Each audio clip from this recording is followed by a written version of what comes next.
Assalamualaikum warahmatullahi wabarakatuh. Alhamdulillahirabbil alamin. Assalatu wassalamu ala asyrafil anbiya'i wal mursalin wa ala alihi wa sahbihi ajma'in. Puji syukur kehadirat Allah Subhanahu wa taala yang telah memberikan nikmat berupa kesehatan, nikmat lahir dan batin sehingga kita bisa berjumpa, bisa berkumpul pada acara yang penuh barokah ini. Sholawat serta salam selalu tercurahkan kepada junjungan kita baginda Nabi Agung Muhammad sallallahu alaihi wasallam. Biqaulina Allahumma sholli ala sayyidina Muhammad wa ala ali sayyidina Muhammad. Baik teman-teman penonton, pendengar, terutama untuk teman-teman yang sudah mengikuti atau mungkin yang sudah memfollow atau menjadi subscriber dari akun media sosial YouTube Baca Ini Official dan juga Instagram dari NU News Kediri. Selamat bergabung, saya ucapkan selamat bergabung karena pada hari ini kita mengadakan sebuah talk show dalam rangka prakonferensi yang ke-11 organisasi Nahdlatul Ulama Kabupaten Kediri. Sebelum kita nanti masuk ke materi selanjutnya atau juga nanti masuk ke pertanyaan-pertanyaan penting terhadap narasumber yang sudah datang pada hari ini, terlebih dahulu saya akan memperkenalkan ketiga narasumber yang sudah hadir di depan teman-teman semua, tentunya yang sekarang sedang mengikuti live streaming dari akun YouTube Baca Ini Official. Yang pertama saya akan memperkenalkan di sebelah kiri saya, ini ada Bapak Kiai Haji Muhammad Makmun. Selamat siang Bapak. Selamat siang, sehat ya Bapak ya kabarnya? Alhamdulillah. Hari ini datang ke sini dengan penuh perasaan gembira karena akan diwawancarai dalam sebuah talk show ini atau bagaimana perasaannya? Berkisar itu ya? Kisar itu. Deg-degan apa tidak? Kira-kira ditanya apa nanti gitu mungkin ya? Enggak. Oh enggak, aman, sudah biasa ya Pak ya soalnya. Oke, selanjutnya di sebelahnya Bapak Makmun ya, itu ada Gus Rismi Haitami Azizi, Ketua GP Ansor Kabupaten Kediri. Ini seperti nama suami saya sebenarnya ya, ada Azizinya gitu maksudnya. Berarti sudah agak pas lah. Sudah pas ya. Selamat datang Gus Rismi. Ya, saya ucapkan selamat datang dalam acara talk show hari ini. Perasaan atau kabarnya bagaimana Gus hari ini? Kabarnya bingung karena di-prank oleh sahabat-sahabat Ansor ini. Oh, ngoten ya. Bingung tapi juga deg-degan apa tidak? Deg-degan. Oh, deg-degan. Karena berdampingan dengan beliau. Oh, gitu ya. Bukan berdampingan dengan saya ya deg-degannya. Bahaya karena live ini. Oke, selanjutnya ada Gus Fikri selaku sekretaris dari GP Ansor Kabupaten Kediri. Selamat datang Gus. Siap, Ini siap. kacamatanya ada simbol-simbol tertentu? Oh enggak. Oh enggak ya? Enggak. Bukan karena untuk ada maksud-maksud biar tidak silau atau bagaimana gitu? Ya biar enggak silau. Oh Lihat biar mbaknya nggak yang cantik. oh gitu. Modus ya ini berarti ya. Oke, kabarnya baik ya Gus ya? Alhamdulillah. Alhamdulillah baik. Oke, terima kasih untuk bapak-bapak sekalian yang sudah datang pada hari ini. Selanjutnya, sebelum saya masuk ke materi, saya ingin mempersilahkan teman-teman untuk sekali lagi follow dan juga subscribe Baca Ini Official, dan juga yang belum memfollow akun Instagram dari NU News Kediri, silahkan di follow mulai sekarang juga. Karena tepatnya pada hari ini kita akan menghitung mundur untuk nanti pada tanggal 11 sampai tanggal 12 November kita akan mengadakan sebuah momen yang sangat besar, yaitu konferensi ke-11 organisasi Nahdlatul Ulama Kabupaten Kediri.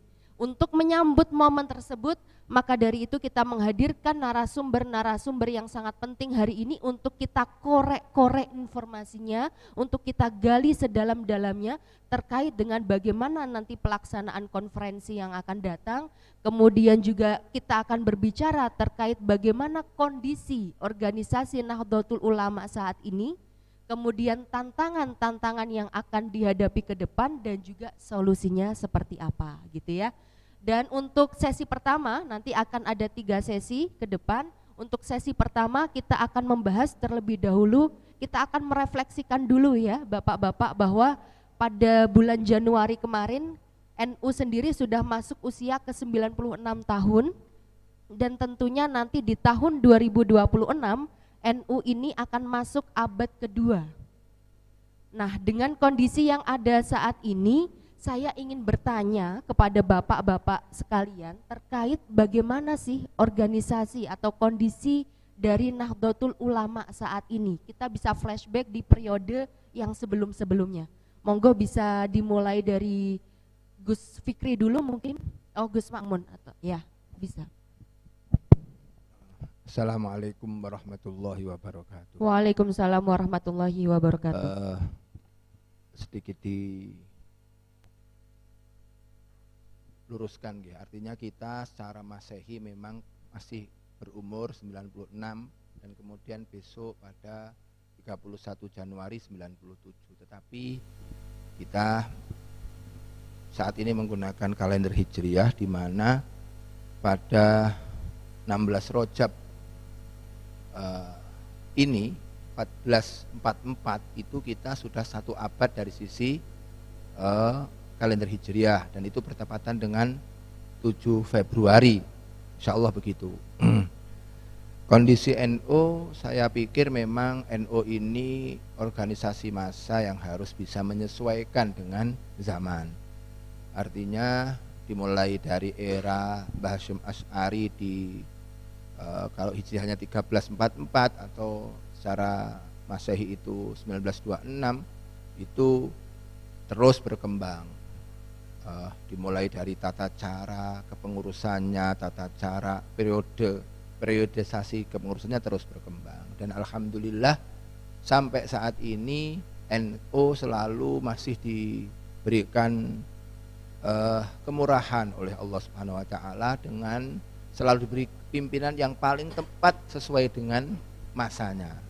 Jadi hari ini di pusat ada beliau Gus Yahya Khalil Stakuf. Ini juga saya pikir seseorang yang sangat tepat untuk memimpin NU sehingga bisa mendunia kembali.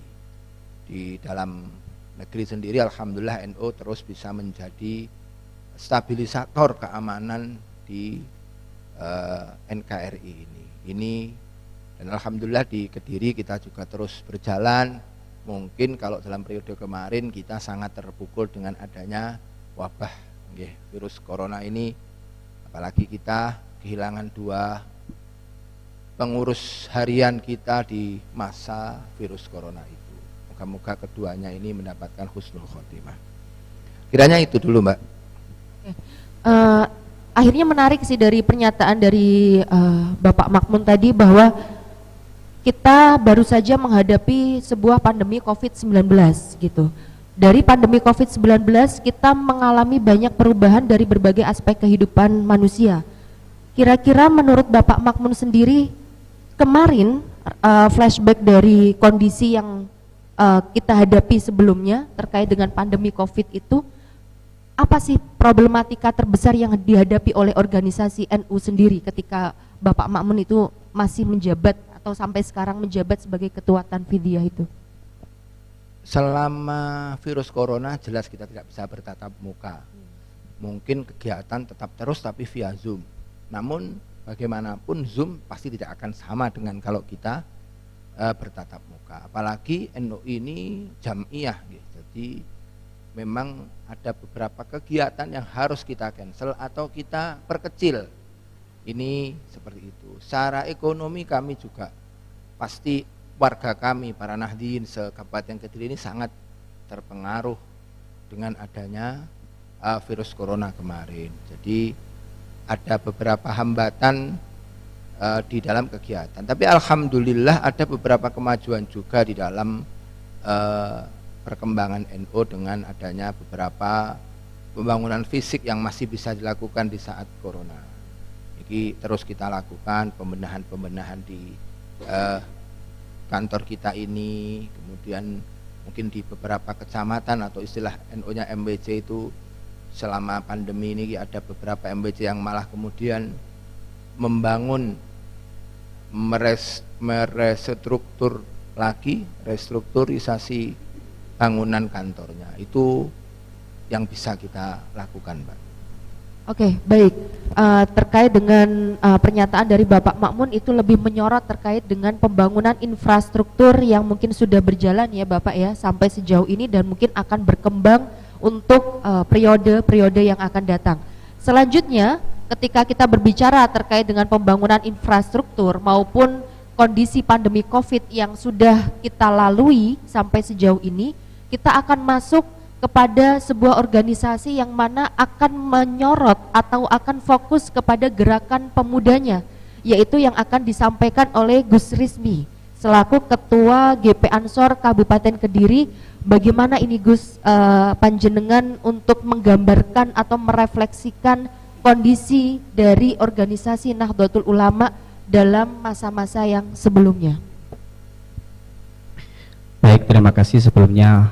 Mungkin kami di sini, saya dan Sekretaris Gus Fikri, ini mungkin bukan kapasitas kami untuk kami menyampaikan terkait bagaimana NU yang lalu ataupun mungkin yang kedepannya. Karena memang bukan ranah kami, karena di dalam organisasi di Nahdlatul Ulama, kami ini merupakan anak barep dari Nahdlatul Ulama.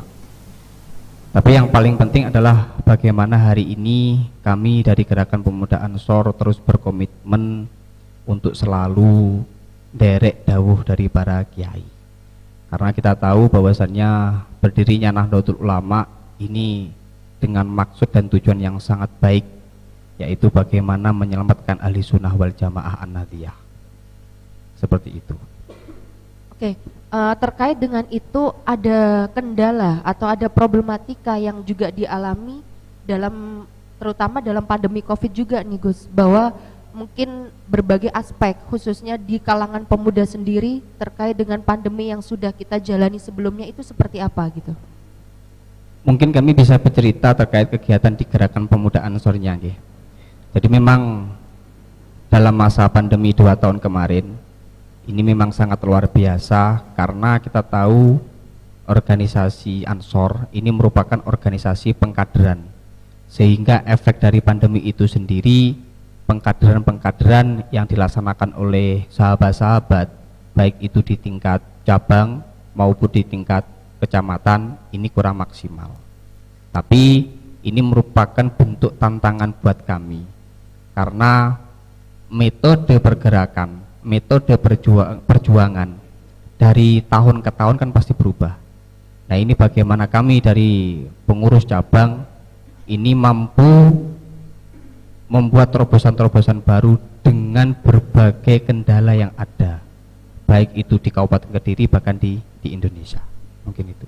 Oke, menarik. Jadi dari pernyataan dari Gus Rizmi tadi saya garis bawahi bahwa dari pandemi COVID-19 itu bukan justru semata-mata kita lihat sebagai sebuah bencana, sebagai sebuah permasalahan yang kompleks saja, tapi juga ada sisi kebermanfaatan yang mana dari momen tersebut itu menjadi sebuah refleksi untuk kita bisa menentukan metode yang lebih baik untuk momen-momen selanjutnya supaya kendala yang sama bisa teratasi gitu ya.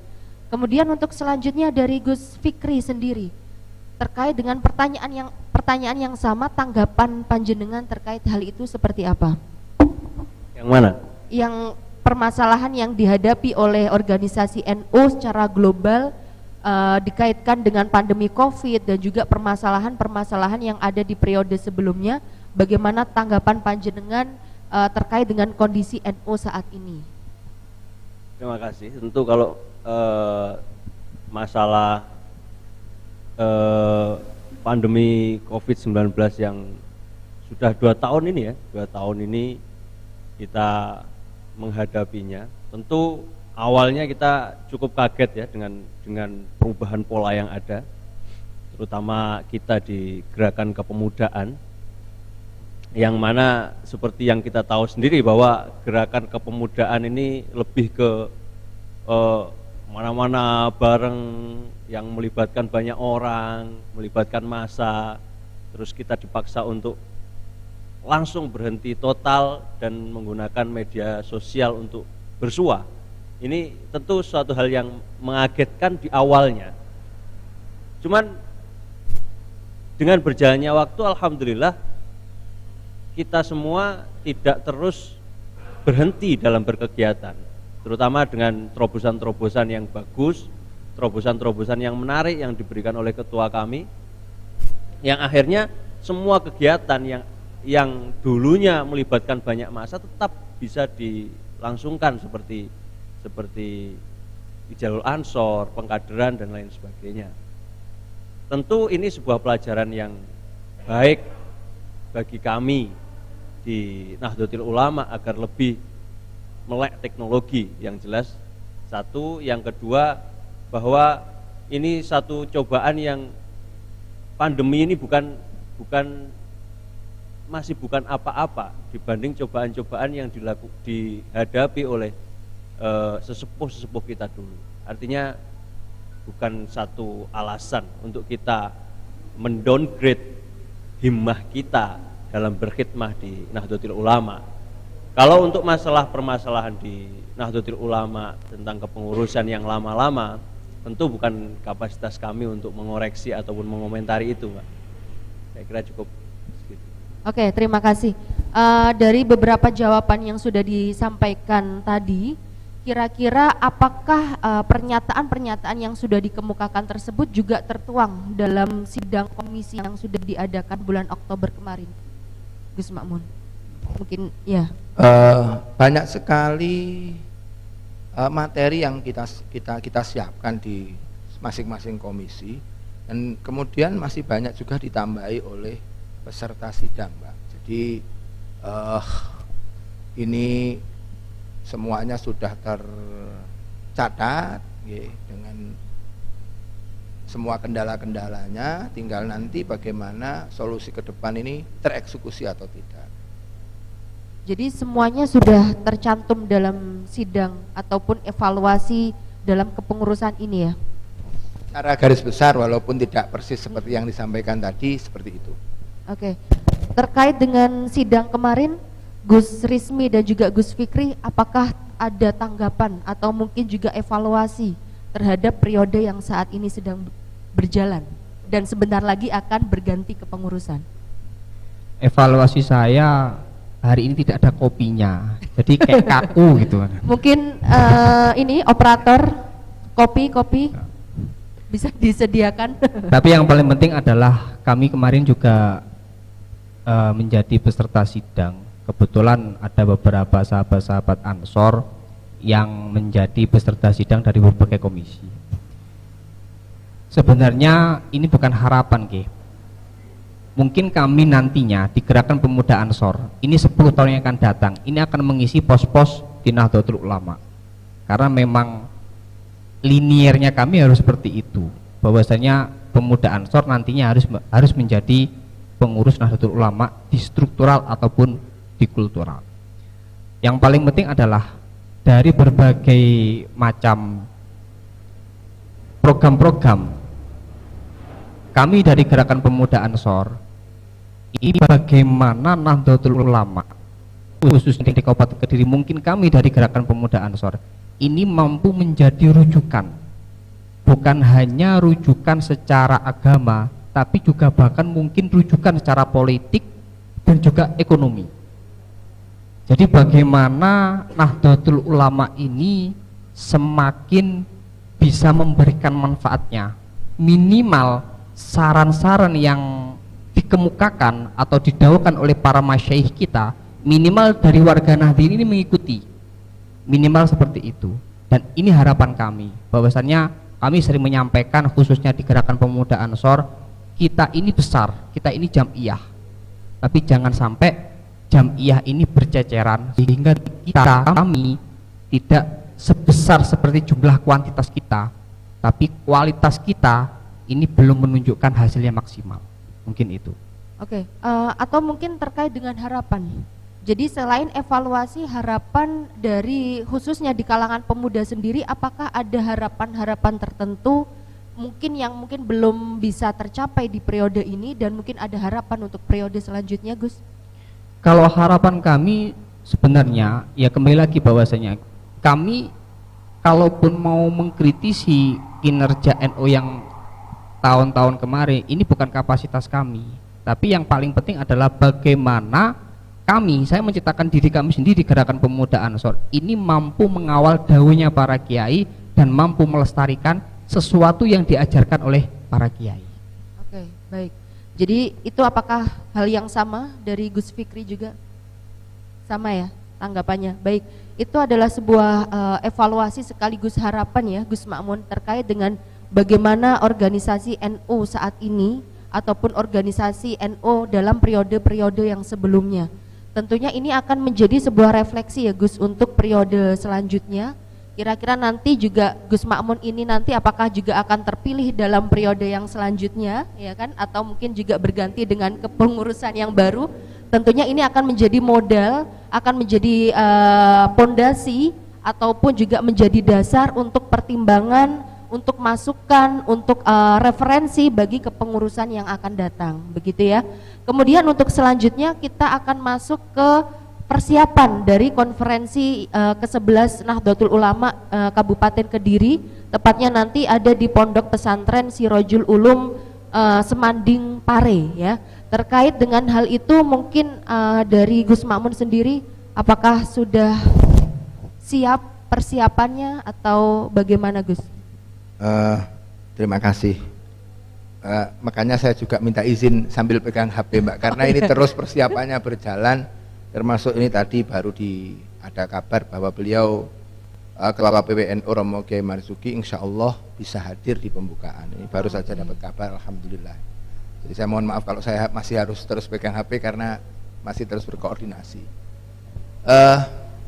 Rangkaian inti atau rangkaian konferensi yang ada di Semanding Tertek Pare. Semanding itu nama dusun, nama desanya Tertek Pare itu ya Gus ya, benar apa salah ini? Itu sudah kita siapkan Mbak, kita siapkan sebaik mungkin mulai dari pembukaan pada malam Sabtu tanggal 11, kemudian sampai nanti pemilihan di tanggal 12 malam Ahad. Ini sudah kita siapkan. Di Sabtu pagi itu ada sidang-sidang pleno masing-masing komisi, kemudian sidang pleno tatib dan sidang pleno LPJ, laporan pertanggungjawaban. Ini sudah kita siapkan. Walaupun ya memang kalau dikatakan masih tambal sulam ya pastilah, tapi insya Allah sudah kita siapkan. Sebelum itu nanti di malam Jumat itu ada di lokasi ada sholawat Subhanus Salimiyah, dan juga nanti pada waktu bersamaan dengan konferensi kita juga akan mengadakan bazar UMKM bekerjasama dengan pemerintah Kabupaten Kediri. Ini ada di sekitaran SL Ginggumul, yang kemudian di hari pertama juga tampil lagi sholawat Subhanus Salimiyah lagi. Dan ada jadwalnya, saya tidak begitu hafal. Yang penting terakhir itu wayang kalau nggak salah. Itu terus kita matangkan dan insya Allah sampai hari ini masih sesuai dengan harapan kita, karena ini perlu kerja ekstra. Pesertanya 1000 lebih, 1100 sekian, hampir 1200 menginap satu hari. Jadi ini selalu terus kita sampaikan, selalu terus kita sempurnakan. Saya selalu sampaikan kepada para panitia untuk terus. Undangan pun juga begitu. Undangan itu kadang ya juga nambah, ada yang minta untuk diundang dan seterusnya. Dan mohon doa restunya kepada seluruh penonton, seluruh warga Nahdiyin supaya ini diberikan kelancaran. Cara udan ya gerimis mawon, ojo sampai ojo deres-deres lah. Seperti itu. Dibanyakin pawang hujan ya. Oke, terima kasih atas pernyataan dari Gus Ma'mun tadi. Kira-kira selain dibalik persiapan yang semoga nanti acara berlangsung meriah, lancar gitu ya, agenda terbesar apa sih yang kira-kira nanti akan menjadi pembahasan atau pembicaraan utama pada konferensi ke-11 Nahdlatul Ulama Kabupaten Kediri, Gus?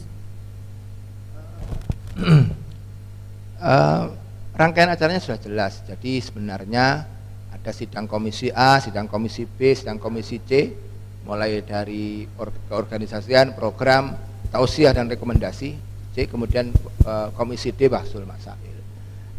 Tapi kita punya susunan acara bahwa sidang komisi kita majukan kemarin dilakukan 31 Oktober, 1 November, 2 November sampai 4 November. Dan kemudian di Semanding nanti tinggal pembukaan, kemudian taujihat kalau kita istilah pengarahan dari ketua pengurus wilayah Nahdlatul Ulama Jawa Timur. Setelah itu istirahat, pagi mulai dari sidang pleno dari komisi-komisi itu.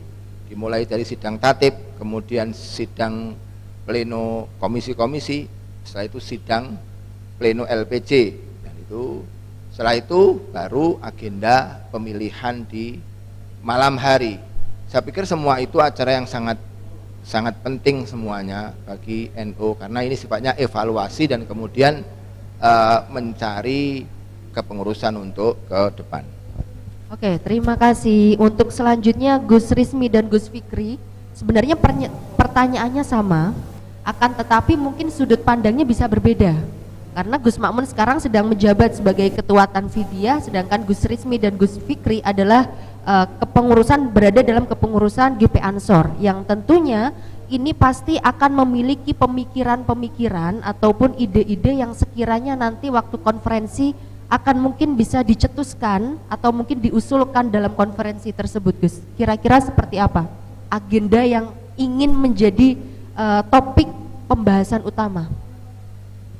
Untuk topiknya sudah kami usulkan kemarin itu, yang tanggal 31 kemarin itu. Nah, besok itu agenda yang paling utama adalah bagaimana konferensi ini bisa berjalan dengan aman dan lancar. Hanya itu intinya, seperti itu. Tapi yang paling penting adalah bagaimana Nahdlatul Ulama ini kan seperti rumah besar.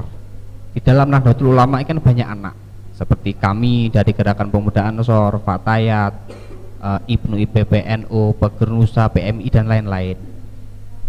Ini bagaimana kita mampu berkonsolidasi bahwasannya kita menyadari kita ini hidup di Nahdlatul Ulama. Jangan sampai ketika kita bergerak berjalan sendiri dari banom per banom, ini kepentingannya di luar dari Nahdlatul Ulama. Jadi menurut saya agenda terbesar adalah bagaimana hari ini mengkonsolidasi banom-banom yang berada di bawah naungan Nahdlatul Ulama. Ini sebuah hal yang sepertinya mungkin tidak hanya di GP Ansor aja ya, mungkin di beberapa banom yang lain seperti mungkin Fatayat dan beberapa banom yang lain mungkin terdapat yang namanya ada mungkin kita mendapatkan sebuah perpecahan yang mungkin diakibatkan oleh dualisme kepemimpinan mungkin ataupun kepentingan-kepentingan yang lain. Kira-kira menurut Gus Fikri terkait dengan pernyataan yang dilontarkan oleh Gus Rizmi sebelumnya, bagaimana mengkonsolidasikan anggota khususnya di GP Ansor sendiri, apakah kira-kira ini akan menjadi sebuah topik atau isu yang tidak hanya di GP Ansor atau mungkin juga bisa ke organisasi NU keseluruhan khususnya di Kabupaten Kediri? Oke. Makanya di agenda konferensi kali ini Gus Makmun ini sebagai Ketua PCNU mengutus semua banom untuk terlibat di dalam grup panitia konferensi ini. Semuanya ada ya. Ini bisa jadi satu manifest kecil bahwa cobalah di terkait masalah konferensi ini kita bisa kompak. Kalau di sini kita nggak bisa kompak, bagaimana kita bisa kompak di Jam'iyah? Gitu loh. Makanya ini di harapan besar kami memang benar-benar besok ini konferensi ini berjalan aman, lancar dan seru gitu. Seru dalam tanda kutip ya tentunya. Ya itu artinya dalam satu kepanitiaan, dalam satu acara dua hari ini melibatkan semuanya. Insya Allah nanti akan berjalan lancar karena sampai sekarang ini alhamdulillah semuanya terkoordinasi dengan baik baik dari itu dari Ansornya, dari Banser, Fatayat, Muslimat dan yang lain, termasuk beberapa show-show yang akan ada nanti. Insya Allah nanti bisa patut untuk dinantikan lah nanti acara-acara. Kita tunggu jam tayangnya ya. Ini jadi memantik saya untuk bertanya-tanya sebenarnya dari pernyataan dari Gus Fikri tadi. Ini sebelum ke Gus Makmun ya, karena ini Gus Makmun sebenarnya untuk tokoh yang lain sebenarnya harusnya datang hari ini ya, karena akan lebih seru lagi ketika akan ada banyak narasumber gitu sebenarnya. Cuma karena mungkin hanya Gus Makmun saja dan ini ada perwakilan dari GP Ansor, saya ingin menanyakan kepada Gus Rismi dan Gus Fikri terkait dengan kondisi yang seru tadi yang mungkin nanti akan kita harapkan waktu konferensi ke-11 Nahdlatul Ulama Kabupaten Kediri. Tentunya kita akan yang namanya anak ya, tadi kan bilangnya Gus Rismi kan anak barep ya Gus ya. Ada harapan atau keinginan kira-kira figur kepemimpinan yang akan datang itu yang seperti apa? Trontong-trontongnya gitu. Atau mungkin inisialnya siapa gitu? Ada bayangan? Gus Fikri atau Gus Rismi, monggo. Kayaknya saya salah ngomong tadi kan. Atau mungkin mau mencalonkan diri boleh loh Gus. Pengennya gitu, tapi yang milih yang nggak mau. Untuk figur ideal sebagai pemimpin PCNU Kabupaten Kediri, baik yang lalu ataupun yang akan datang, saya pikir itu sudah terwakilkan seluruhnya di dalam tubuh Gus Makmun. Saya pikir.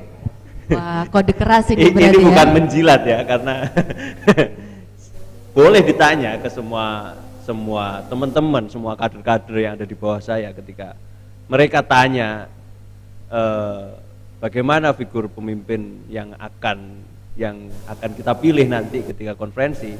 Saya bilang ya memang hari ini nggak ada yang lebih ideal daripada Gus Makmun dalam segi entengannya, dalam segi ilmiahnya, dalam langkah-langkah politik dan lain-lain sebagainya.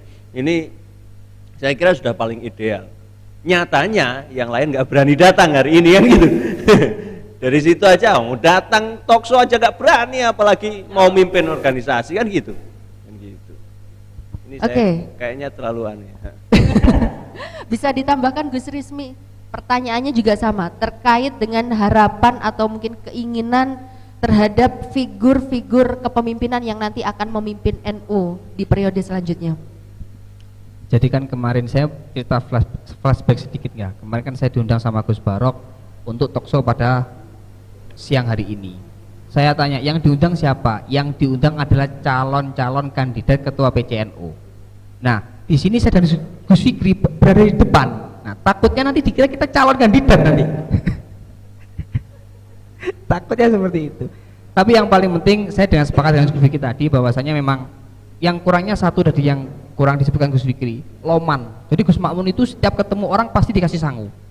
Itu ngoten. Termasuk nanti sebelum acara ini. Nah, sebelum acara ini pasti nanti dikasih sangu. Biasanya gitu Gus Makmun itu. Biasanya gitu. Biasanya. Ini kode Gus berarti. Setelah ini harusnya ada tambahan lagi. Biasanya gitu biasanya, Mbak. Yang kami tahu seperti itu. Tapi prinsipnya adalah bagaimana harapan kami dari kepemudaan, terutama di gerakan pemuda Ansor ini. Mungkin kalau kita berbicara terkait masalah Nahdlatul Ulama seperti apa ataupun bagaimana, ini bukan koridor kami. Tapi ini kami juga menceritakan di dalam gerakan pemuda Ansor. Artinya kami sebagai anak pasti mempunyai keinginan ataupun kriteria untuk bapak kami harus seperti apa. Bisa seperti itu. Kalau menurut kami, saya pribadi bahwasannya kalaupun nantinya kami mempunyai bapak, yang paling penting adalah bagaimana bisa membawa Nahdlatul Ulama ini menjadi pengayom ataupun menjadi payung. Bukan hanya payung untuk banom-banom yang ada di Nahdlatul Ulama, tapi juga payung-payung untuk moderasi keagamaan. Karena mungkin ini disadari ataupun tidak, setiap ada yel-yel yang mengutarakan NKRI harga mati, ini yang lebih banyak. Bukan artinya tidak semua, yang lebih banyak ini dari Nahdlatul Ulama yang lebih banyak. Artinya ini merupakan suatu moderasi keagamaan. Bahkan saya menyinggung sedikit terkait masalah kebanseran. Banser itu ketika ada acara Natal, kami ikut membantu keamanan. Artinya ini bentuk toleransi kami. Kalau kita berbicara masalah uhwah watoniyahnya, kita bukan berbicara uhwah islamiyah, tapi uhwah watoniyah. Ini adalah kami ingin berkontribusi dan bertoleransi menjaga keamanan untuk moderasi keagamaan. Mungkin itu. Oke, sebuah fokus yang perlu digarisbawahi mungkin oleh Gus Makmun yang nanti dalam periode selanjutnya akan menjadi pucuk pimpinan atau sebagai ketua Tanfidiyah pengurus cabang Nahdlatul Ulama Kabupaten Kediri terkait dengan harapan-harapan dari anak barepnya ini, Gus. Atau mungkin saya tidak mau mencalonkan lagi. Itu beda lagi. Karena ini masih satu periode loh, Gus ya. Is it fair? Saya pikir ini kan nggak fair. Their answer ini kan di depan saya. Mungkin jawabannya di belakang beda they ya. have another answer ketika berada di belakang saya. Tapi tidak apa-apa. Kalau saya tanggapi, Mbak, memang tidak ada yang ideal. Yang betul-betul ideal nggak ada. Karena kalau kita melihat dulu itu apa ya, Mbah Yai Hasyim Asy'ari, kemudian Mbah Wahid Hasyim, kemudian Mbah Bisri Samsuri, kemudian Mbah Wahab Hasbullah, turun terus misalkan begitu. Saya yakin kita ini kemampuannya jauh di bawah beliau-beliau. Nah, makanya tadi di awal saya sudah bara'atul istihlal dalam istilah pondok, sudah menyiratkan bahwa NU itu alhamdulillah selalu diberikan yang terbaik sesuai masanya. Nah, insya Allah saya tidak merasa menjadi yang terbaik selama ini, tapi insya Allah ya saya yakin ini sudah tepat di periode sebelumnya. Kalau nanti jadi lagi ya berarti yang itu sudah tepat juga. Saya hanya yakin begitu, karena menurut saya kemarin diundang oleh Mas Barok itu untuk apa nggih, sesama kandidat. Saya mau tanya sebenarnya, tapi tidak ditanyakan. Kandidat itu apa? Calon atau orang yang mencalonkan? Karena di NU tidak ada orang itu mencalonkan. Semuanya, semua pengurus ini alhamdulillah hadir Bapak, salah satu Bapak Bendahara. Semua pengurus Banom di tingkat PC.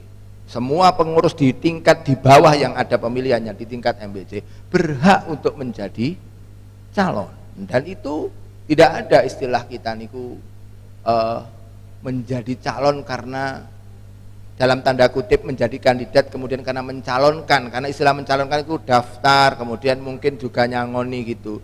Saya sering nyangoni, tapi sampai nanti konferensi jangan harap ada sangu dari saya kecuali untuk panitia yang wirawiri, karena ketua Ansor ini hanya tinggal perintah, nanti yang saya sangoni yang wirawiri saja. Pajaknya banyak ya. Ya, karena seperti itu. Artinya tidak ada kami ini bagaimana begitu, tidak ada. Nah, nanti kita sebagai kader Nahdliyin, artinya siapapun yang mampu untuk menjadi ketua, ketika diminta menjadi ketua tidak boleh menolak. Tapi siapapun yang tidak mampu tidak boleh mendonjolkan diri.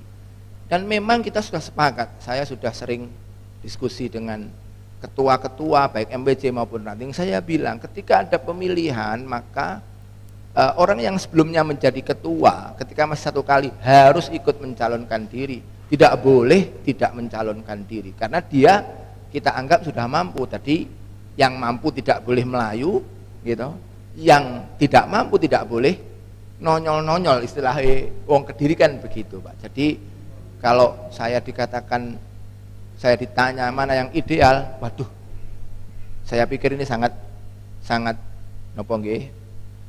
jauh dari kata ideal dalam arti sesuai dengan takaran dulu. Kita lihat perbedaan Mbah Bisri dengan Mbah Wahab. Bagaimana Mbah Wahab dengan kelenturannya dan bagaimana Mbah Bisri itu dengan kencengnya syariat. Benar mana? Tidak ada yang lebih benar. Semuanya sama. Karena dari dulu ada NU itu yang lentur banget, ada yang Dalam arti begini, ada orang itu ketika ngandani uang itu dicedeki dulu, ada yang langsung dikandani dulu gitu, seperti itu. Jadi saya tidak tahu saya ini tipikalnya siapa nggih. Jadi ya. yang bisa menilai ya orang lain. Saya pikir seperti itu, Mbak. Oke, katakanlah orang lain yang menilai, mungkin dari Gus Makmun sendiri menilai Gus Makmun atau mungkin juga harapan terkait dengan figur kepemimpinan yang selanjutnya seperti apa, Gus? Harapannya? NU harus mendapatkan orang yang terbaik. Itu yang harus. Bahwa orang itu tidak mungkin terbaik dalam semua hal, itu pasti. Nah, tinggal bagaimana teman-teman pengurus-pengurus di bawah ini menilai siapa yang paling cocok. Pasti ada, seperti tadi saya matur nggih, semua punya karakter masing-masing, semua punya kelebihan masing-masing. Tapi insya Allah NU masih akan disayangi oleh Allah Subhanahu wa taala dan akan mendapatkan figur pemimpin yang terbaik. Kalau saya sebenarnya gini, Mbak, saya ini jangan juga ada perasaan takut. Jangan-jangan saya ini belum bisa memenuhi harapan para muassis NU. Ada sedikit takut, tapi ada juga rasa sedikit bangga. Aku tahu khidmah, saya sudah tahu khidmah di Nahdlatul Ulama. Ini artinya begini, saya tidak merasa yang terbaik, tapi insya Allah saya merasa kalau dibanding Gus Rizmi lebih baik saya, gitu. Misalkan begitu, Mbak, artinya ya saya tidak merasa yang terbaik, tapi kalau dibanding ini ya baik saya lah, Mbak, gitu. Oke, berarti ini sudah ada sekiranya mungkin teman-teman di rumah atau mungkin teman-teman dimanapun kalian berada, mungkin bisa menjadi sebuah penilaian, mungkin bisa menjadi sebuah pertimbangan dari pernyataan-pernyataan yang sudah dikemukakan oleh beberapa narasumber tadi terkait bagaimana nanti organisasi Nahdlatul Ulama ke depan akan dibawa menjadi sebuah organisasi yang seperti apa, figur kepemimpinannya juga akan seperti apa. Hal ini juga terutama tentunya akan menjawab tantangan-tantangan yang akan dihadapi selanjutnya, karena mau tidak mau kita harus membreakdown nih tantangan yang akan dihadapi selanjutnya, terutama ada dalam beberapa dimensi. Ini tadi saya sudah berusaha untuk memfokuskan dimensi-dimensi yang akan menjadi tantangan selanjutnya. Saya bagi bisa menjadi 3 dimensi, Gus. Jadi yang pertama itu adalah dimensi wawasan kebangsaan, sebagaimana yang dikemukakan oleh Ketua PBNU Bapak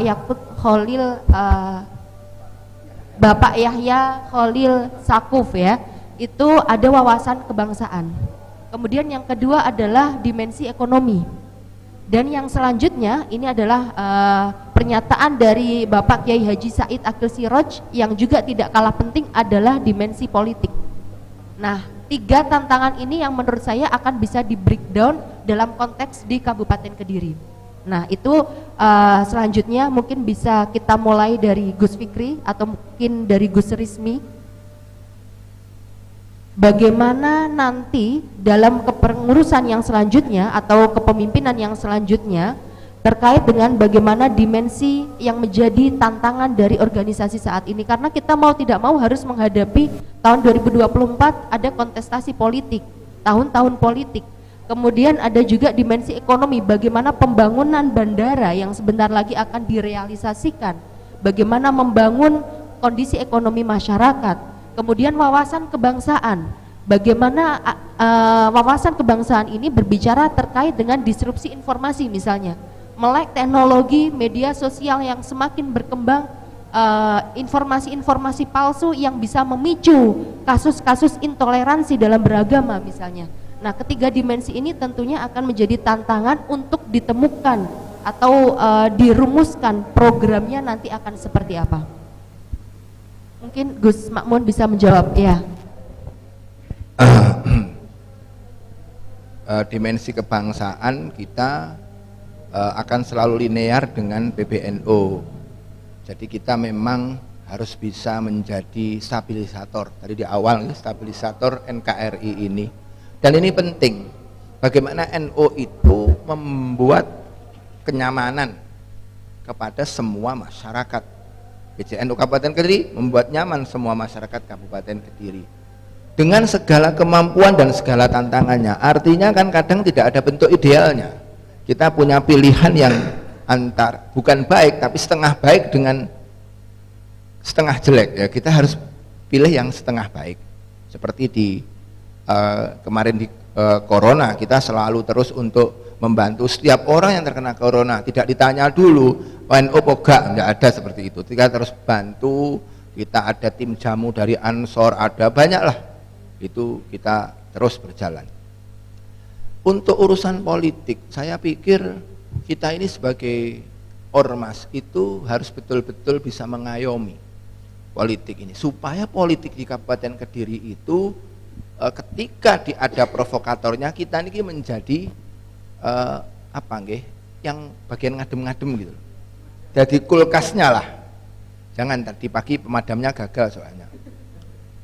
Jadi yang jadi kulkasnya. Jadi seperti itu. Tapi memang kita tidak boleh baper, Mbak. Dalam politik itu saya pikir kita ini memang harus lebih melek politik daripada partisipan, daripada orang-orang yang di partai politik. Lebih pintar daripada orang yang di partai politik. Supaya apa? Enggak dihapusi. Enggak dihapusi karena orang itu selalu mengatakan baik, dan orang selalu di politik itu selalu menarasikan bahwa dia benar. Jangan-jangan ada partai misalkan ketika kita konferensi nggak muncul sama sekali, terus bilangnya nggak pernah disenggol. Ya masa kita ini sudah pengumuman dadak nyenggol barang, terus misalkan seperti itu, atau gimana lah. Pokoknya kita harus benar-benar pinter bagaimana membuat kondisi Kediri ini tetap adem. Apapun pilihannya monggo lah. Sebagai pribadi pasti saya punya pilihan, Mbak, pasti itu. Kalau enggak ya berarti saya malah salah. Dan kita juga membantu Bapilu, Mbak. Tadi pagi di pondok saya, di pondok kami ini ada sarasehan tentang pendidikan politik dari jam 9 sampai setengah 12. Dan itu terus kita kerjasama. Insya Allah akan ada sesi kedua. Kemudian apa tadi yang terakhir, Mbak ya? Ekonomi. Oh, malah ekonomi dulu ya. Di dalam ekonomi memang kita secara organisasi tidak belum terbiasa dengan membentuk keekonomian yang kuat. Beberapa usaha ekonomi yang kita lakukan belum begitu berhasil, walaupun tidak bisa dikatakan gagal, belum berhasil. Tetapi yang paling penting adalah tidak hanya secara organisasi kuat, ada jam'iyah, ada jamaah. Kita juga harus memberi motivasi ke jamaah. Misalkan bagaimana mereka berwirausaha. Dan itu kita contohkan di jam'iyah kami, itu insya Allah mandiri.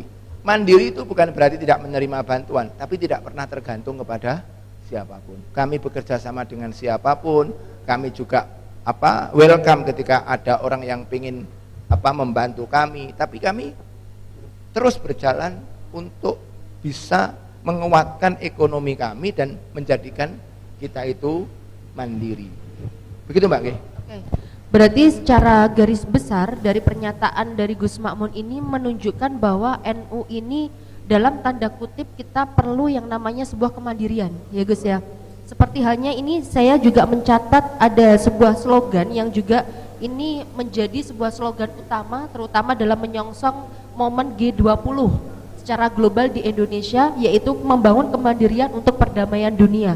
Tentunya ini akan bisa relevan apabila nanti kita kontekstualisasikan dalam lingkup Kabupaten Kediri.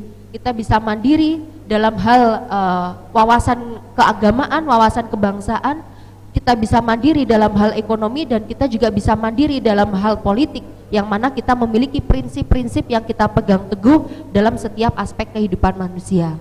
Gitu. Kemudian selanjutnya pertanyaan yang juga sama yang saya berikan kepada Gus Rismi dan juga Gus Fikri, bagaimana tantangan selanjutnya terutama yang akan dihadapi oleh kepemimpinan dalam periode selanjutnya, yang saya kerucutkan menjadi 3 dimensi, yaitu dimensi wawasan kebangsaan, dimensi ekonomi, dan dimensi politik. Apabila dikontekstualisasikan lebih fokus lagi, yaitu kepada organisasi Gerakan Pemuda Ansor itu sendiri. Menarik itu terkait masalah wawasan kebangsaan, Kalau menurut saya hari ini masyarakat itu butuh Nahdlatul Ulama. Kenapa saya berbicara seperti itu? Kami pede saja karena kami merupakan bagian dari Nahdlatul Ulama. Sekarang kalau kita mau membandingkan negara Indonesia dengan negara-negara yang lain, contoh seperti negara-negara yang jumlah Islamnya itu mayoritas lebih banyak ataupun mungkin full semua mayoritas Islam, dibandingkan dengan kondisi negara Indonesia, yang mana negara Indonesia ini kan Bhinneka Tunggal Ika, dari berbagai macam agama, ras, suku, budaya, bahkan bahasanya juga bermacam-macam. Tapi sampai saat ini tidak ada istilah Indonesia ini perang. Kalau menurut kami, kunci yang paling utama adalah di Nahdlatul Ulama. Karena Nahdlatul Ulama ini mempunyai pengurus secara struktural yang berada di dalam kepengurusan ataupun kultural. Kultural itu yang membantu amalan-amalan dari Nahdlatul Ulama. Sehingga ketika ada tragedi ataupun ada isu sara ataupun terkait masalah ada radikalisme, ini selesai di tingkat bawah. Kenapa? Karena adanya tokoh masyarakat dari Nahdlatul Ulama yang memediasi, sehingga isu-isu sara ataupun radikalisme ini tidak sampai mencuat, bahkan tidak sampai ranahnya ini sampai ke ranah nasional. Karena adanya tokoh-tokoh masyarakat yang mana tokoh-tokoh itu notabene adalah Nahdlatul Ulama. Terkait masalah apa tadi? Dimensi ekonomi. Oh ya, dimensi ekonomi. Nah, ini merupakan suatu gambaran yang sangat luar biasa. Kalau kita berbicara masalah Nahdlatul Ulama di Kabupaten Kediri, mungkin bahkan di Indonesia, ini jumlah yang mayoritas. Ini merupakan poin yang paling utama untuk menggerakkan roda perekonomian. Per hari ini memang kenapa perekonomian dari Nahdlatul Ulama ini bukan tidak berjalan, cuman kurang maksimal, karena memang Nahdlatul Ulama ini yang difikirkan bukan hanya dunia tapi akhirat juga, Pak. Jadi seperti itu gitu.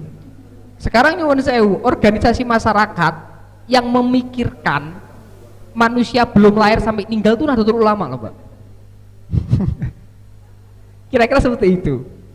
Nah, terus terkait masalah politik, nah ini juga momen yang luar biasa, terutama nanti tahun depan kita masuki tahun politik. Harapan kami bagaimana Nahdlatul Ulama di Kabupaten Kediri ini bisa satu komando. Jadi nantinya ketika ketua NU ini dawuh milih A, kami semua A, bukan hanya di tingkat kabupaten sampai tingkat ranting. Nah, ini menjadi PR yang sangat serius, bagaimana menjadikan Nahdlatul Ulama ini satu kata A, misalnya seperti itu. Dan ini menjadi PR mungkin buat kami juga di Gerakan Pemuda Ansor, karena Gerakan Pemuda Ansor itu struktur organisasinya ini sama dengan Nahdlatul Ulama. Kita juga punya pengurus di kecamatan, kita juga punya pengurus di tingkat desa. Nah, hari ini ada tantangan kita untuk pemilu tahun depan ini bagaimana kita mensolidkan barisan kita. Nah, ini yang harus perlu diwaspadai ketika NU bergerak, ini harus diwaspadai. Kira-kira seperti itu. NU bergerak semuanya pasti takut ya, karena kalau NU udah satu suara milih A, wah semuanya pasti kalang kabut, pusing pasti ya.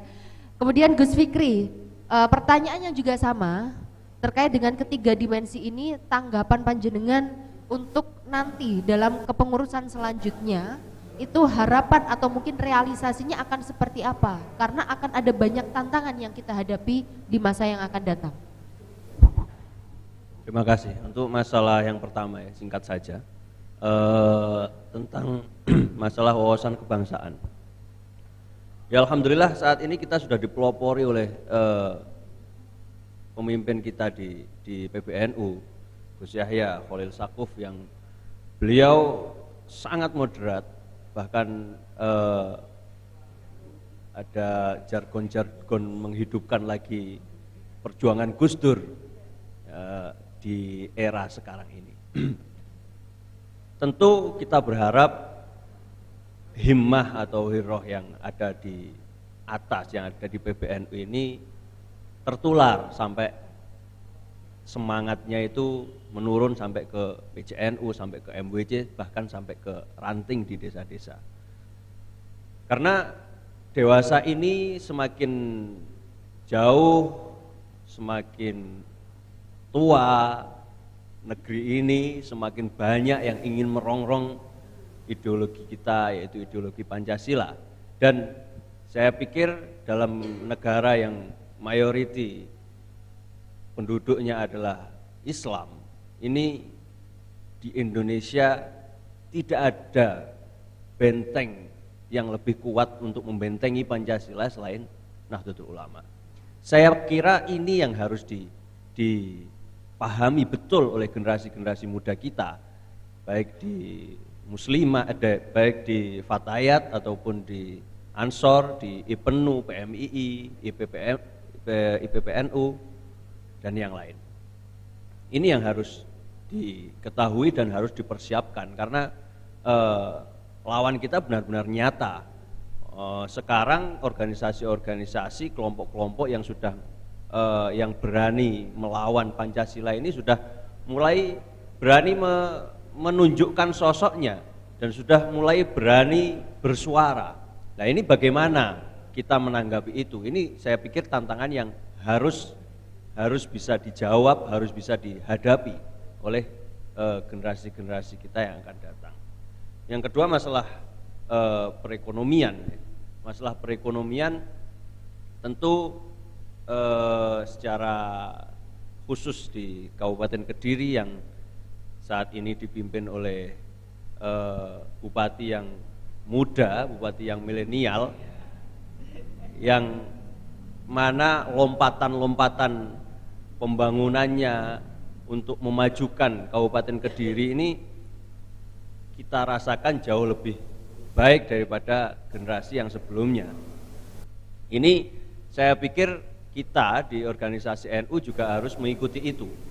Harus mengikuti itu seperti yang tadi didahulukan oleh Gus Makmun, bahwa bagaimana kita bisa lebih mengupgrade gaya perekonomian kita, lebih ke 4.0 lah ya, dari jam'iyah yang akhirnya nanti menular ke jamaah. Saya pikir itu. Dan yang ketiga, masalah Waalaikumsalam.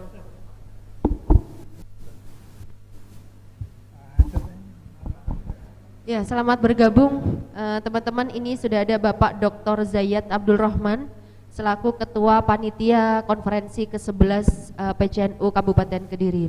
Ya, monggo dilanjutkan dulu Gus Fikri. Oke, yang ketiga tadi masalah apa? Masalah politik. Dimensi politik. Ya. Masalah dimensi politik. Ini menarik sekali karena kita sudah mendekati, bahkan ini sudah bisa dikatakan sudah masuk kita di politik. Nyatanya sudah banyak calon-calon atau bakal calon yang sudah mulai sowan ke Gus Rismi dan Gus Makmun. Nah ini saya teliti ini dari jauh ini, saya lihat udah ada yang merah, ada yang kuning, ada yang biru, udah banyak yang datang ini, warna-warna ini. Ya tentu dalam politik peran Nahdlatul Ulama itu bukan lalu memilih salah satu dan yang mana yang dipilih, bukan itu.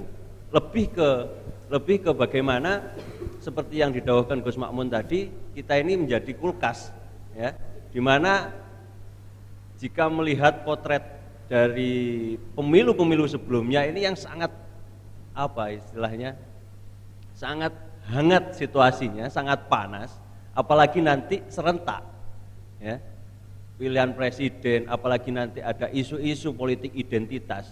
Sekali lagi, yang bisa membentengi kita dari serangan-serangan seperti ini ya hanya Nahdlatul Ulama. Makanya kita dari generasi tua dan generasi muda ini harus kompak menjadi kulkas, sama-sama menjadi kulkas. Jangan sampai nanti yang di atas, yang NU-nya jadi kulkas, ya, yang ada di bawah, yang muda-muda ini nyopot kabel kulkasnya, nggak jadi dingin dong, kan gitu. Sumuk malian, kan gitu. Ya ini harus benar-benar tersinkron.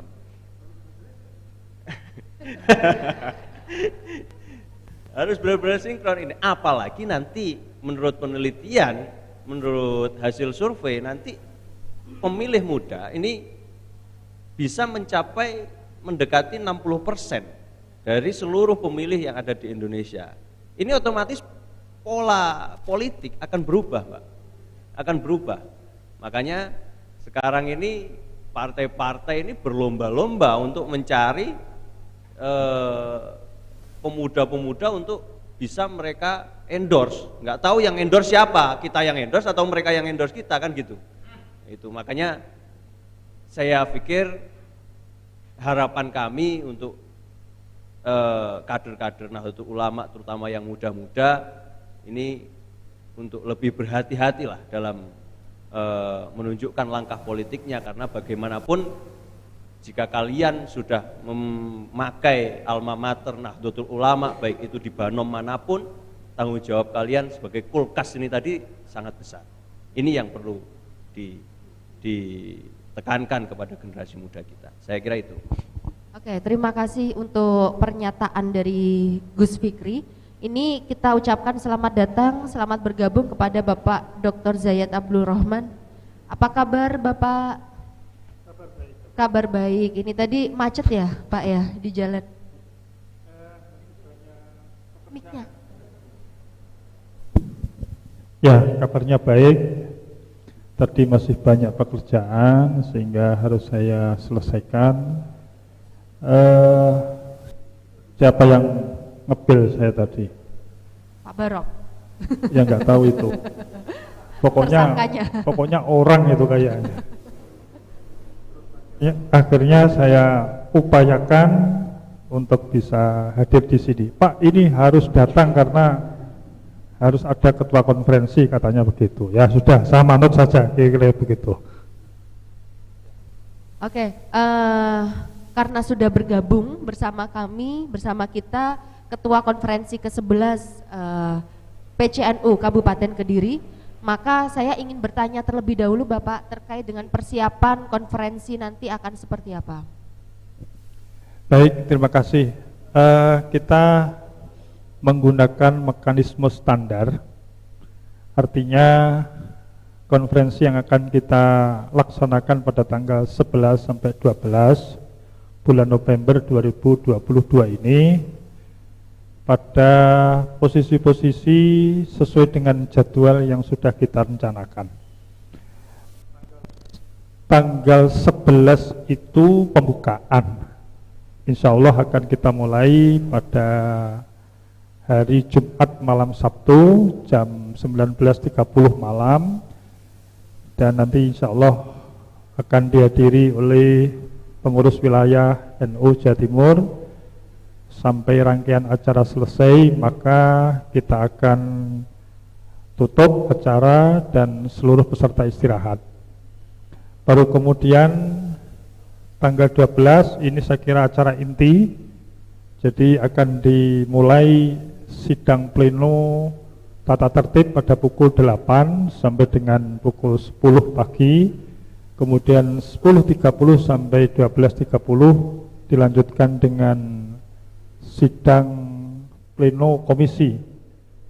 Setelah itu nanti akan dilaksanakan pada pukul 1:30 siang, yakni sidang LPG sampai pukul 16.30. Setelah itu break dan malam 19.30 akan dimulai mekanisme atau tahapan penetapan ahlul hali wal akdi dan pemilihan ketua Tanfidiyah PCNU masa khidmat 2023-2028. Itu tentatif acara seperti itu. Baik, terima kasih. Dan ini sepertinya ada kabar-kabar yang menyebutkan ya, meskipun narasumber dan kabarnya itu belum pasti, kira-kira Bapak Dr. Zayat ini apakah juga salah satu dari kandidat yang juga akan dimunculkan pada saat konferensi ke-11 nanti? Ini pertanyaannya tanpa sudah menggiring ini ya. Beritanya dari mana, datanya dari mana, pokoknya kalau nggak ada berita diada-adakan gitu kelihatannya. Diada-adakan. Jadi begini, bahwa di konferensi cabang Nahdlatul Ulama yang ada di kemudian dikerucutkan di ART, kemudian dikerucutkan di peraturan perkumpulan itu, tidak ada pencalonan di luar konferensi.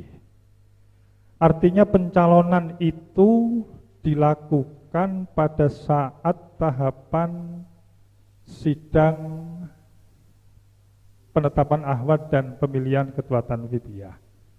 Jadi ya mekanismenya seperti itulah kira-kira. Saya kira kok tadi ada kabar-kabar itu saya nggak paham itu kabarnya dari mana. Tapi kalau misalkan jadi siap ya Pak ya?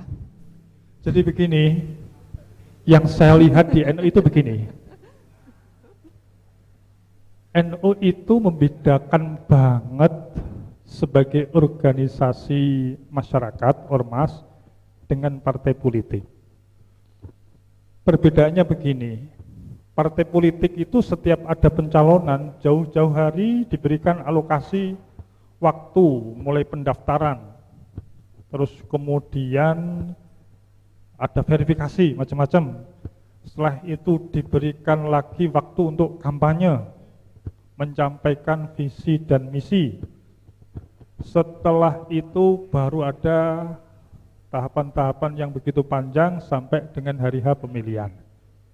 Di NU itu tidak mengenal sistem politik praktis seperti itu, karena ini organisasi massa. Kita lihat, kita cermati, justru kita bisa melihat ternyata pencalonan itu tidak ada. Yang ada adalah dicalonkan. Jadi manut saja, kira-kira begitu. Karena begini, tidak ada visi misi bagi calon itu, tidak ada. Karena sudah disusunkan, dibuatkan visi misi. Ibarat kereta, ketika nanti terpilih ketua Tanfidiyah, ini loh saya sudah sediakan kereta. Visi misinya sudah ada di situ dan kereta ini akan berjalan sesuai dengan relnya. Mbok gak usah denggok nih nek dalane minggok dhewe, wong pakai rel masalahnya. Itu bedanya. Jadi kita ini tidak sedang nyetir mobil. Kalau setir mobil kadang-kadang iso nyalip kok kiwa, kok tengen, iso kok dhuwur pisan ya. Tapi di dalam NU tidak dikarakterisasikan sebagai partai politik. Akhirnya pemilihannya memang dibuat dengan mekanisme-mekanisme yang sifatnya adalah amanah, titipan. Itu gambaran yang ada di mekanisme atau peraturan perkumpulan Nahdlatul Ulama. Ya, jadi bisa disimpulkan bahwa dari pernyataan Bapak Dr. Zayat ini bahwa beliau memang dalam NU sendiri kan tidak ada pencalonan. Itu adalah dicalonkan ataupun dipilih berdasarkan hasil musyawarah dalam konferensi ke-11 nantinya. Nah, tetapi tadi kalau Gus Makmun sudah diberikan pertanyaan, begitupun dengan Gus Rizmi dan Gus Fikri, yang nanti meskipun tidak secara langsung menyatakan bahwa saya siap menjadi ketua Tanfidiyah misalnya, atau saya siap menjadi ketua PCNU Kabupaten Kediri, akan tetapi mungkin bisa disampaikan nih Pak, bagaimana terkait dengan kepemimpinan yang akan datang, itu langkah-langkah atau program yang bisa dilakukan berkaitan dengan tantangan yang sekarang kita hadapi gitu. Jadi nanti biar ada bandingannya, teman-teman penonton di luar sana nanti mungkin bisa ada pertimbangan. Kalau Gus Makmun tadi jawabannya seperti ini, kalau Pak Zayat jawabannya seperti ini. Jadi nanti bisa teman-teman itu memberikan penilaian sendiri berdasarkan jawaban dari bapak-bapak sekalian ini. Nanti kira-kira yang akan menjadi figur pemimpin yang terbaik dari PCNU ini akan seperti apa gitu. Ya, baik. Jadi begini, kembali kepada apa yang sudah saya sampaikan tadi, program 5 tahun ke depan sudah disusun, sudah diberikan konsep map di sidang komisi. Problem utamanya ini, top isunya adalah ini, ayo digodok, dan itu kemudian sudah diselesaikan dalam sidang-sidang komisi itu, lantas dikunci untuk kemudian diplenokan, dan nanti peti dari berkas-berkas 5 tahun yang akan datang itu akan diberikan kepada ketua Tanfidiyah terpilih. Saya kira itu saja sudah cukup, nggak usah muluk-muluk. Karena saya kira di draft kemarin itu sudah sedemikian kompleks. Jadi ada konsep-konsep yang memang harus dilakukan oleh Ketua Umum Tanfidiyah 5 tahun yang akan datang. Nandangi kuita tak pikir wis kesel bisa. Jadi saya kira kita ini sekali lagi adalah orang yang akan diberi amanat.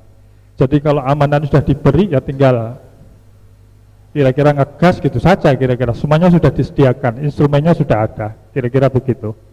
Oke, berarti dari jawabannya sepertinya sudah siap ya teman-teman sekiranya untuk menjadi ketua Tanfidiyah gitu Pak Zayat.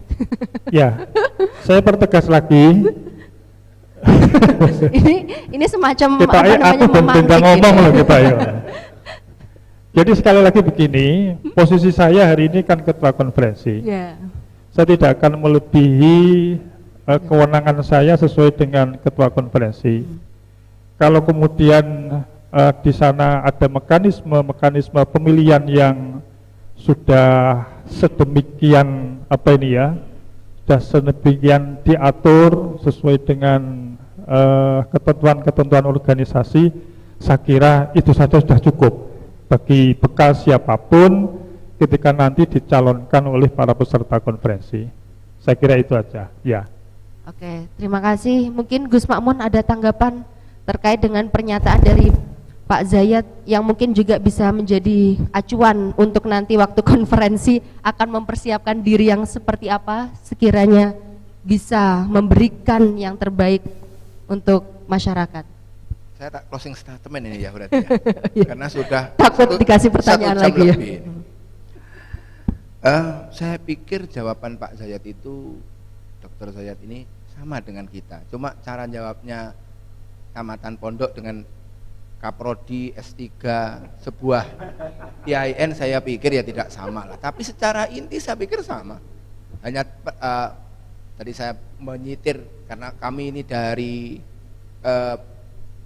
santri yang murni santri, jadi saya maturnya tadi ada istilah baro'atul istihlal atau apa. Kalau Pak Zayat tadi istilahnya kan sudah lain lagi. Jadi saya pikir tapi sama Mbak, artinya tidak ada kita ini mencalonkan. Makanya tadi saya matur, kalau kandidat saya pikir kalau kandidat seperti yang di partai politik itu tidak ada. Tapi kalau kandidat dalam arti siapa nanti yang bisa terpilih, semua pengurus PJNO periode ini dan semua pengurus di bawah PJNO, MBC ya, itu bisa menjadi baik dari Banom, misalkan Gus Rizmi langsung jadi ketua Tanfidiyah, nggak apa-apa. Saya ini alhamdulillah dulu diamanai di Tanfidiyah ini bukan dari pengurus harian juga, dari ketua lembaga. Dan itu saya juga masih banyak harus belajar di awal. Tapi saya matur suwun Mbak, tadi saya mau berangkat itu agak semelenget, sampai sini tambah nemen semelengetnya. Tapi ketika akhir ini kok jadi langsung sehat ya, sudah keringetan ini, berarti saya ini sudah sehat, sudah siap tampil lagi untuk persiapan acara. Saya khawatir karena ya memang kita kadang-kadang masih ada babaknya. Besok itu masih ada mantenan keluarga Pak. Mungkin Mas Fikri ini keponakan Misan ini dengan saya. Ada mantenan keluarga di Malang gitu. Jadi kita memang harus bisa menjaga kesehatan. Saya wanti-wanti Pak Zayat tadi. Tadi pagi ada acara di Poso bareng sama Pak Zayat, itu juga sama harus jaga kesehatan. Ini lancar tidaknya konferensi ini di tangan sampean ini Pak. Jangan dipaksakan ini. Kalau saya enggak, insya Allah belum 50 lah. Bisa ditafsiri sendirilah. Artinya tidak bisa seperti itu. Dan kita nih adalah tadi ada disinggung bahwa harus kuat secara ilmiah. Kita niki orang NU, di mana orang NU itu adalah yang berbeda dengan yang lain. NU itu Quran, Sunnah, Ijma, Qiyas. Kita punya syariat, punya tasawuf yang sangat ditentang oleh orang-orang sebelah. Jadi kalau saya ini tidak bisa hanya mempertimbangkan ADART secara keorganisasian, tetap harus bahwa kita ini NU kudu menunjukkan jati diri kita, karena tugas utama NU adalah membumikan aswaja. lain-lain itu pendukung. Tetapi ya memang efektivitas tujuan utama ini tergantung dengan perekonomian dan seterusnya dan sebagainya. Makanya saya apresiasi, alhamdulillah rekan-rekan terutama di kepengurusan harian itu luar biasa. Saya yang baru menjadi pengurus itu bisa menjalankan ini dengan segala kekurangannya berkat bantuan. Apalagi seperti Pak Zayat. Kami punya 3 doktor di perwakilan. Padahal saya kuliah saja tidak, Mbak. Saya hanya tamatan SMA, Mbak. Saya tamatan SMA 7, 93. Berarti sudah S3 ya Pak ya harusnya? Iya, harusnya SD, begitu. SMP, SMA. Iya, betul. Ya, tapi saya tamatan 2 pondok, Pondok Lirboyo maupun Pondok Pelosong. Jadi memang kami dari santri dan banyak kekurangannya lah. Kulon itu pengennya bagaimana kaum santri yang di NU ada 3 kaum santri, akademisi yang di universitas dan teman-teman pergerakan itu bisa jadi satu karena masing-masing punya fak dan kelebihannya masing-masing. Tapi yang benar-benar loyalitasnya ke NU, jangan malah loyalitasnya kepada orang di luar NU. Almarhum Aman Ahab kita niki di NU, saya sering matur Mbak, di NU itu jangan merasa dibutuhkan NU, tapi kita merasa butuh NU. Untuk apa? Untuk kita berkhidmah ben diarani santrinya Mbah Hasyim, biar kita itu besok masuk surga melewat ikut rombongan beliau. Lah bagaimana kita mau diakui loyalitasnya kita kepada orang lain? Padahal jas almarhum Aman Ahab, orang itu pasti akan bersama idolanya. Kalau orang idola pasti akan meniru. Saya pikir itu Mbak. Saya terima kasih Mbak tadi namanya Arina. Iya. Saya terima kasih. Saya ini mohon pamit karena saya jam 4 ada acara lain. Sekali lagi matur suwun kepada semuanya. Ini Gus-gus ganteng ini luar biasa. Moga-moga besok menjadi pemimpin NU di masa depan. Amin. Mulai di Kabupaten Kediri sampai di jenjang berikutnya. Mohon maaf. Assalamualaikum warahmatullahi wabarakatuh. Waalaikumsalam warahmatullahi wabarakatuh. Oke, ya siap.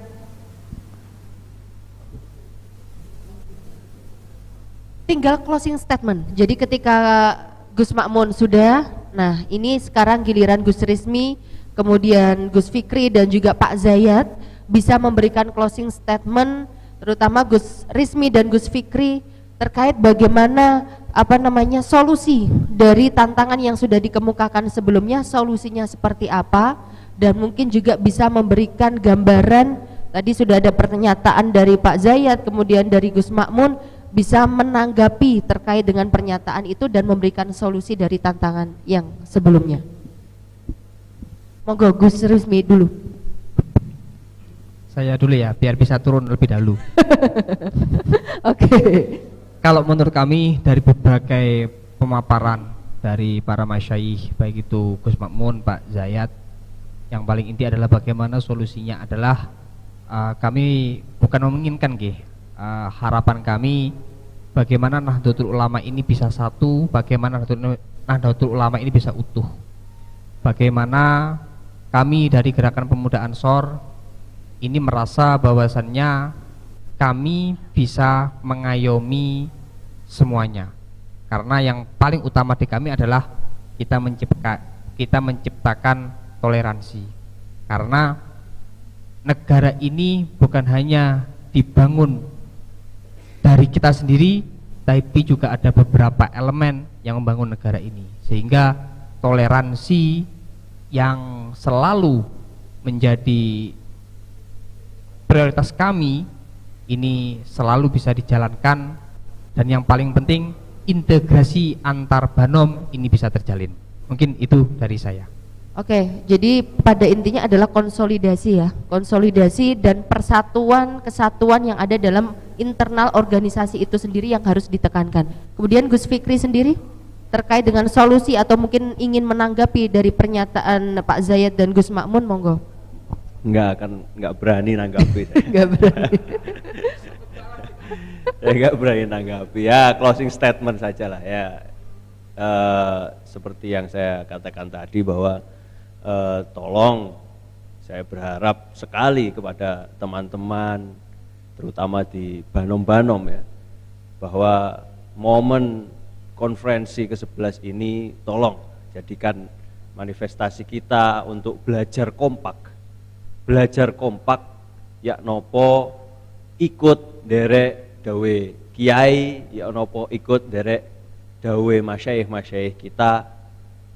Jika itu manis, itu mudah saja kita terima, tapi kita bagaimana berlatih pahit di lidah tapi tetap kita lakukan. Itu inti dari sebuah pengkhidmahan, yaitu kalau manis ya jangan ditanya, semua pasti mau. Tapi kalau pahit, ini disitulah media kita menguji seberapa nilai khidmah kita. Apakah kita ini benar-benar kader NU 24 karat atau kader NU yang berkarat? Dan itu yang perlu saya tekankan. Kalau untuk ke atas saya nggak berani komentar, saya hanya menghimbau kepada teman-teman Banom yang sebaya kami atau di bawah kami, dari Ansor, Fatayat terutama, dan yang ada di bawah-bawah kami, ini tolonglah kita ini Nahdlatul Ulama, kita memiliki tanggung jawab besar untuk membawa hawa yang adem di Indonesia ini. Jangan tambah memanaskan suasana. Saya pikir hanya itu yang bisa saya sampaikan. Oke, terima kasih. Pada intinya sama, terkait dengan bagaimana mengkonsolidasikan dan mengembalikan marwah Nahdlatul Ulama terlepas dari berbagai kepentingan yang ada, gitu ya. Dan dari Pak Zayat sendiri mungkin juga bisa memberikan closing statement ataupun solusi dari berbagai persoalan yang kita hadapi atau mungkin harapan ke depan dalam kepengurusan yang selanjutnya. Ya, terima kasih. Terakhir ini saya memiliki harapan-harapan kepada pengurus cabang Nahdlatul Ulama 5 tahun yang akan datang, bahwa kita sudah berkomitmen kemandirian itu menjadi kata kunci, sekaligus juga menjadi solusi seluruh problem-problem yang ada di pengurus cabang Nahdlatul Ulama. Harapan saya tentu dengan kemandirian itu NU akhirnya bangkit, karena satu, bisa berdiri sendiri, tidak tergantung kepada kelompok pihak lain, didikte, dibunikakan dan seterusnya.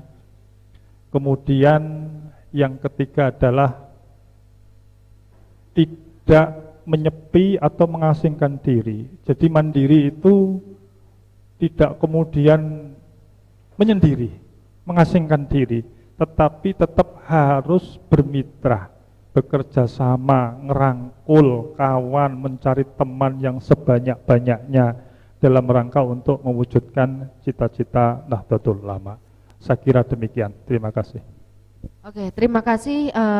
Kita sudah mendengarkan pernyataan dari beberapa narasumber yang hadir pada hari ini, dan tentunya ketika mendengar pernyataan-pernyataan dari beliau, saya bisa menyimpulkan bahwa terlepas dari nanti bagaimana kepengurusan selanjutnya, siapa yang akan memimpin PCNU Kabupaten Kediri, yang perlu diingat bahwa kita berada dalam sebuah organisasi, salah satu organisasi Islam terbesar di Indonesia, yaitu Nahdlatul Ulama, yang tentunya organisasi ini didirikan bukan karena ingin memecah belah masyarakat, tapi justru esensi dari organisasi ini adalah bagaimana menyatukan masyarakat dalam prinsip-prinsip Islam yang moderat, Islam yang wasatiyah, tentunya dalam prinsip-prinsip yang mengacu pada ideologi Pancasila. Dan tentunya terlepas dari berbagai kepentingan, kita harus bisa mengembalikan dan menjunjung tinggi marwah Nahdlatul Ulama sebagai organisasi Islam terbesar di Indonesia. Sekian dari saya, mohon maaf dengan segala kekurangan. Wabillahi taufik wal hidayah wa ridha wal inayah. Wassalamualaikum warahmatullahi wabarakatuh. Terima kasih Bapak atas kehadirannya.